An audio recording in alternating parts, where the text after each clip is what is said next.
नमस्कार भक्तों, हर हर महादेव। शिवरात्रि का पावन दिन केवल पूजा और व्रत का दिन नहीं है, बल्कि घर, मन और कर्म की शुद्धि का भी दिन माना जाता है। हमारे पुराने नियमों में इस दिन महिलाओं के लिए कुछ विशेष सावधानियां बताई गई है, खासकर झाड़ू लगाने और बाल धोने को लेकर। आज हम उसी रहस्य को सरल भाषा में समझेंगे।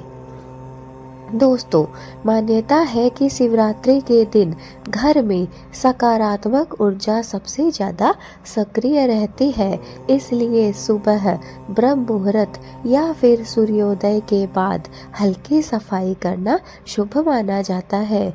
लेकिन एक बात का ध्यान आपको हमेशा ही रखना है, झाड़ू लगाते समय आपका मन बिल्कुल शांत रहे। क्रोध या फिर झुंझलाहट में सफाई करने से घर की जो ऊर्जा है वो प्रभावित होती है और झाड़ू को माता लक्ष्मी का प्रतीक भी माना जाता है, इसलिए उससे सम्मान से रखना चाहिए, कभी भी उस पर पैर नहीं लगाना चाहिए।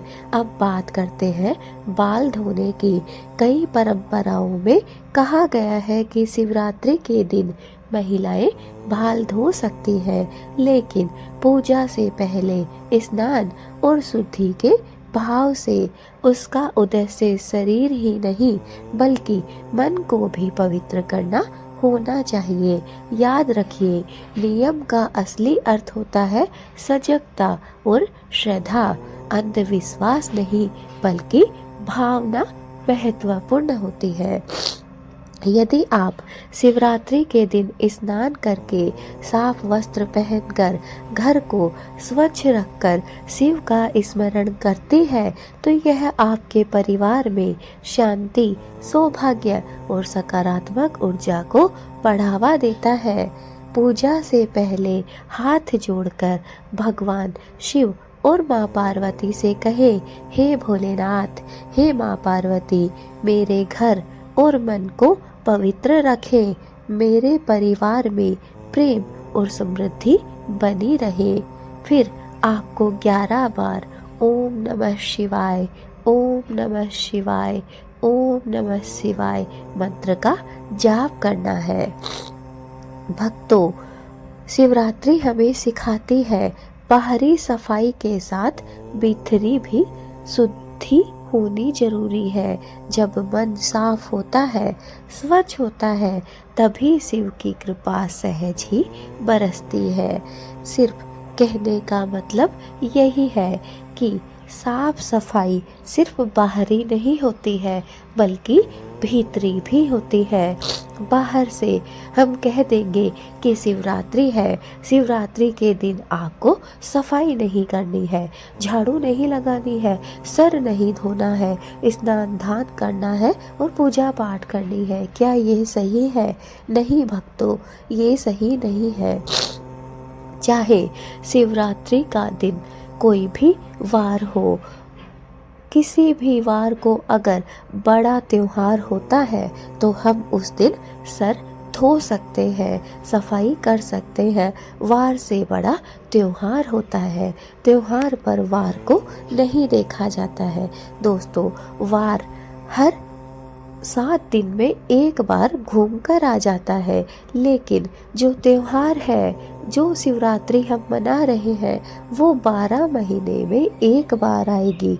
इसलिए शिवरात्रि के दिन आपको जो भी सही लगे, जो भी अच्छा लगे, वो कार्य करना चाहिए, वार को नहीं देखना चाहिए। इसलिए शिवरात्रि के दिन चाहे कोई भी वार रहे, आप उस दिन सर धो सकती है अगर आपको आवश्यकता है तो, लेकिन अगर आपको ज़रूरत नहीं है तो आप ना धोएं। दूसरा, साफ सफाई। क्या हम शिवरात्रि के दिन झाड़ू लगा सकते हैं? जी हाँ भक्तों, आप शिवरात्रि के दिन झाड़ू लगा सकते हैं। इसका मतलब ये नहीं कि आप दोपहर में 12 बजे झाड़ू लगा रही है, आप शाम को 8 बजे झाड़ू लगा रही है, आप सुबह 3 बजे उठकर झाड़ू लगा रही है। नहीं, यह गलत है। झाड़ू का भी एक समय होता है, साफ सफाई का भी अपना एक नियम होता है। अगर आप हल्की फुल्की साफ सफाई त्योहार वाले दिन करती हैं तो आप कर सकती हैं, लेकिन भारी सफाई हमें किसी भी त्योहार के दिन करने से बचना चाहिए। क्यों? क्योंकि अगर हम भारी सफाई करते हैं तो हमारे हाथ से किसी न किसी जीव जंतु की हत्या हो जाती है, किसी छोटे प्राणी की हमारे हाथों से मृत्यु हो जाती है, जिसका हमें घोर पाप लगता है। इसलिए हम कोई भी बड़ा त्योहार होता है, पूजा पाठ होती है, उस दिन साफ सफाई नहीं करते हैं। साफ सफाई अगर करनी है तो अपने मन की कीजिए, अपनी आत्मा की कीजिए। शिवरात्रि के दिन सुबह जल्दी उठिए, ब्रह्म मुहूर्त में उठिए, स्नान ध्यान करके स्वच्छ वस्त्र पहनिए, साफ सफाई रखिए और भगवान भोलेनाथ और माँ पार्वती की आराधना कीजिए। मंदिर जाइए, पूजा प्रार्थना कीजिए और जो हो सके वो गरीबों को दान कीजिए। दान से बढ़कर कोई भी शुद्ध भावना नहीं है। आप भोलेनाथ को लाखों रुपए की मिठाई चढ़ा दीजिए, लाखों रुपए का दूध बहा दीजिए, लेकिन वो प्रसन्न नहीं होंगे।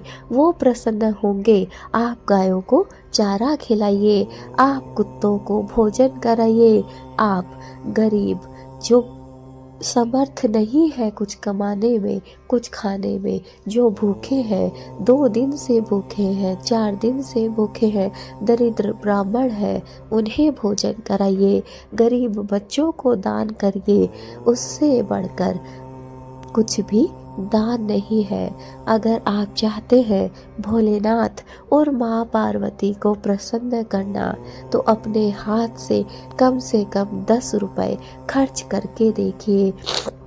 10 रुपए मंदिर में मत चढ़ाइए, लेकिन वो 10 रुपए जाकर आप उससे कुछ बिस्किट लेकर आइए, ब्रेड लेकर आइए, या फिर उस 10 रुपए से कुछ भी अपने घर में भोजन बनाइए और फिर वो किसी गरीब को, असमर्थ को खिला कर देखिए। जितनी खुशी आपको होगी, आज तक आपने कभी वो खुशी सहन ही नहीं की होगी, कभी आपने देखी ही नहीं होगी। दोस्तों, मैं ये नहीं कहती कि आप पूजा प्रार्थना मत कीजिए, आप पूजा प्रार्थना कीजिए, भगवान का नाम जप कीजिए, भगवान की आराधना कीजिए, भगवान को अपने तन मन और धन पे बसा लीजिए। क्योंकि जब वो देखता है, जब वो सुनता है, तो वो सारा जीवन सुखमय कर देता है। फिर हमारे जीवन में ना तो दुख रहता है, ना ही कोई दर्द रहता है। दोस्तों, इस महाशिवरात्रि के दिन सुबह उठकर पूजा प्रार्थना में लग जाइए। भोलेनाथ और माँ पार्वती को प्रसन्न कीजिए, पूजा पाठ कीजिए, दान पुण्य कीजिए, अपनी आत्मा को साफ और स्वच्छ रखिए, किसी की बुराई मत करिए, किसी के लिए कटु वचन मत कहिए, किसी को गाली गलौज मत दीजिए। आप अपने पूरे दिन को किसी की सेवा में लगा दीजिए। आप अगर चाहे तो घर पे बैठकर मंदिर में जाकर भजन कीजिए, नाम जप कीजिए, ओम नमः शिवाय, ओम नमः शिवाय, हर हर महादेव, जय भोलेनाथ, जय महाकाल। जो भी आपको पसंद हो वो नाम आप जप कीजिए। फिर देखिए आपका जो ये 12 महीने में एक दिन है कितना शुभ और कितना स्वच्छ हो जाएगा। पूरे 12 महीने आपको इसका फल प्राप्त होगा।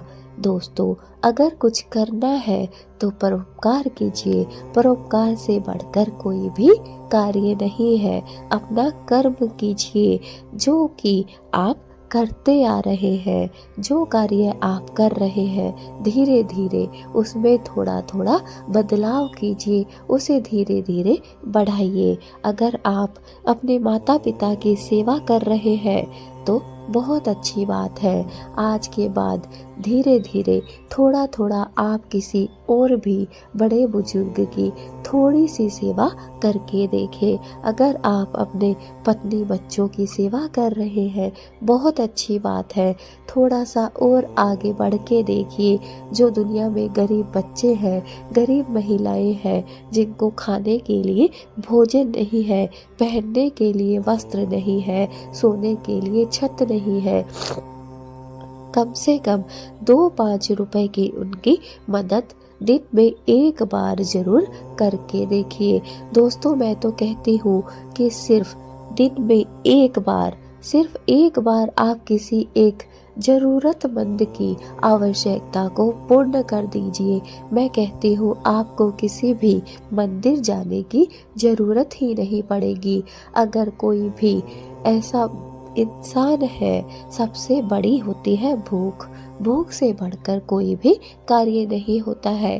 भूख के लिए हम किसी की जान ले लेते हैं, भूख के लिए हम अपनी जान दे देते हैं। इसलिए अगर आप दिन में एक बार किसी भी एक प्राणी की, एक जीव की जिसमें सांसें हैं, अगर उसका पेट भर सके तो इससे बड़ा कार्य कोई नहीं होगा। भगवान शिव की पूजा कीजिए, लेकिन घंटों घंटों भगवान शिव की पूजा में समय व्यर्थ मत कीजिए। पहले किसी एक प्राणी की सेवा कीजिए, किसी एक कबूतर का पेट भरिए, किसी एक कुत्ते का पेट भरिए, किसी एक बच्चे का पेट भरिए, और फिर आप भगवान की आराधना कीजिए, भगवान का नाम जप कीजिए। दोस्तों, जब आप भगवान का नाम जप करेंगे तो आपकी आंखों के सामने भगवान की प्रतिमा नहीं, उस प्राणी की, उस बच्चे की प्रतिमा आएगी जिसका आपने पेट भरा है। वही भोलेनाथ है, वही महादेव है, वही महाकाल है। दोस्तों, अगर आपके पास में 2 रुपए है, आपने अपना पेट भर लिया है और वो बचे हैं, तो उसमें से कम उसका चौथाई हिस्सा किसी के पेट भरने में लगा कर देखिए। एक बार आप यह कार्य करके देखिए।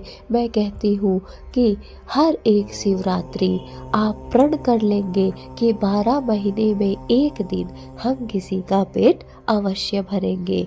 दोस्तों, सर धोने में कोई पाप नहीं होता है। अगर आप चाहे किसी भी दिन सर धो सकती है। सर धोने से आपके जो दिमाग में, आपके बालों में जो गंदगी है, मिट्टी है, वो निकल जाएगी। लेकिन क्या आप कभी ये पूछते हैं कि हम अपनी आत्मा को किस दिन धो सकते हैं? नहीं, क्योंकि हम अपनी आत्मा को कभी धोना ही नहीं चाहते हैं। हम सिर्फ बाहरी सफाई देखते हैं, अंदरूनी सफाई हम कभी भी नहीं देखते हैं। इस शिवरात्रि यह प्रण बना लीजिए कि हम अंदरूनी सफाई ही देखेंगे। भक्तों, शिवरात्रि हमें सिखाती है बाहरी सफाई के साथ भीतरी शुद्धि जरूरी है। जब मन साफ होता है तो शिव की कृपा भी बरसती है। अंत में मेरे साथ बोलिए, हर हर महादेव, ओम नमः शिवाय। भोलेनाथ आप सभी के घर में सुख, शांति और दिव्य ऊर्जा को भर दे। धन्यवाद। हर हर महादेव। जय भोलेनाथ। भोलेनाथ और माँ पार्वती की कृपा से इस वीडियो को जितना ज़्यादा हो सके अपने परिवार वालों के पास, रिश्तेदारों के पास, अपने दोस्तों के पास शिवरात्रि से पहले इस वीडियो को फैला दीजिए। शिवरात्रि आने से पहले सभी की आत्मा को साफ कर दीजिए, शुद्ध कर दीजिए। जय भोले।